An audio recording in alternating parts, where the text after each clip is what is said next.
Por desgracia, la dicotomía maniquea entre hombres malísimos y mujeres maravillosas, seres de luz, está a la orden del día, pero se aleja por completo de la realidad. Hay mujeres maravillosas que entregan su vida por los demás, pero también hay mujeres terribles. Hemos visto en este programa bastantes mujeres, como la exconsejera de turismo de la Comunidad Valenciana, como Isabel Peralta, la nazi, como von der Leyen, y no olvidemos aquella guardería de los horrores de Torrejón de Ardoz, donde aquella niña fue maltratada por una de las educadoras, ante la mirada cómplice del resto. Las otras fueron cómplices por omisión. De hecho, los hombres matan muchísimo más que las mujeres, pero ¿dónde matan más las mujeres? En los infanticidios. Y cuanto más pequeño es el hijo, más porcentaje de muertes está provocado por las mujeres. De hecho, en un intento por equilibrar las cifras de muertes entre padres y madres, lo que se hace es contar todas las edades de los niños. Pero los neonatalicios y los primeros meses y años superan el 90% en el caso de las mujeres. Con los hombres pasa 3/4 de lo mismo. Los hombres han hecho cosas terribles, maltratos, agresiones sexuales, por supuesto asesinatos. La mayor parte de la población reclusa, la inmensa mayoría, son hombres, pero se pasa por alto cómo los hombres han ayudado a lo largo de la historia, han protegido, y eso se vio claramente también en la actualidad con la Dana. Obviamente hubo muchas mujeres también, pero muchos hombres arrimaron el hombro para hacer limpieza, para quitar residuos, incluso salvaron a mucha gente, también a mujeres, de ser arrastradas por el agua en plena riada.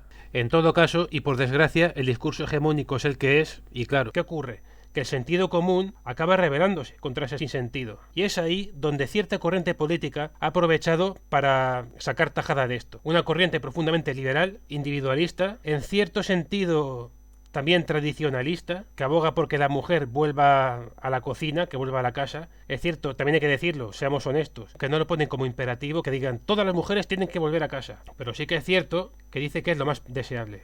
Pero hay algo que yo considero más preocupante, porque a fin de cuentas es el propio desarrollo de las fuerzas productivas quien sacó a la mujer de casa y no tanto el feminismo, eso hay que dejarlo bien claro también, y este proceso no se va a dar hasta que el capitalismo vuelva a necesitar que la mujer vuelva a casa. A lo mejor con la reducción de la demanda de la fuerza de trabajo ocurre, o bien acaban como neoprostitutas de OnlyFans, como está pasando, pero ahora mismo no es lo generalizado, y yo creo que es más preocupante hablar del revisionismo histórico y de cómo ese movimiento, masculinismo, red pill, incluso incel, aunque no conozco a fondo ese movimiento como para poder asegurarlo, están haciendo algo que ya hicieron las feministas antes, que es usurpar la memoria histórica de la clase obrera, del 50% de la clase obrera concretamente.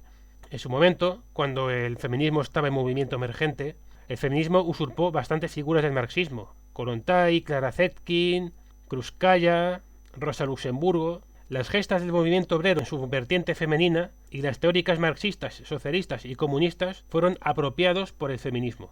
Así, todo sería una lucha de las mujeres en abstracto, o incluso aunque fuese un feminismo llamado de clase, se ponía el acento en la figura de la mujer que en la propia clase obrera. Pues bien, ese nuevo movimiento lo que está haciendo ahora es hacer justo lo contrario. Y si no me creéis, vamos a escuchar a J de Red Pill Podcast. 5 muertos y heridos graves en la explosión de una mina hoy mismo en Asturias. Todos hombres, el patriarcado y tal. Grande Lalo, también le dedicamos este programa a esos mineros que han muerto ejerciendo una labor extremadamente necesaria para el funcionamiento de la sociedad, y hacemos una crítica a todas esas mujeres feministas que se olvidan de la importancia de nuestras acciones, poniendo nuestra vida en riesgo para que todo funcione y tengan comida fresquita en la nevera. El título de este short es ni más ni menos que los trabajos que más esfuerzo físico requieren son desarrollados por hombres. Bien, vamos a ver. Es cierto que los hombres han hecho trabajos durísimos a lo largo de la historia. Han picado las minas, han sido enviados a la guerra. Pero ¿qué pasa? Que eso no sucede con todos los hombres. Como decían las feministas para burlarse del no todos los hombres, del not all men, no todos los hombres están en esa situación. ¿Qué hombres jamás vieron su vida en peligro? ¿Qué hombres incluso se beneficiaron de la muerte de esos hombres trabajadores, de esos obreros y campesinos? Los hombres burgueses eran quienes se llevaban el fruto del trabajo de los obreros y de los campesinos, quienes se beneficiaron de la sangre de los soldados enviados a morir a las trincheras. Este interclasismo también tiene que ser señalado, porque es cierto, hay valores como el sacrificio, el arrojo, incluso la agresividad bien llevada, que llevó a hacer revoluciones. Esos machos tóxicos que hoy considerarían las feministas hicieron las grandes revoluciones. Pero ¿qué ocurre?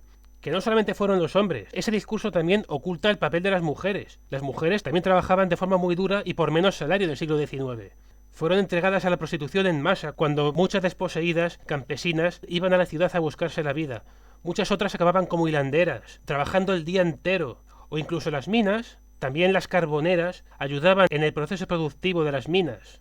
También se invisibiliza cómo lucharon en las huelgas de las hilanderas, cómo durante la Comuna de París ellas fueron un actor importantísimo poniéndose frente a las bayonetas, cuando se opusieron a que sus maridos y sus hijos fueran a la guerra a morir por otros, por los capitalistas, por los políticos de entonces.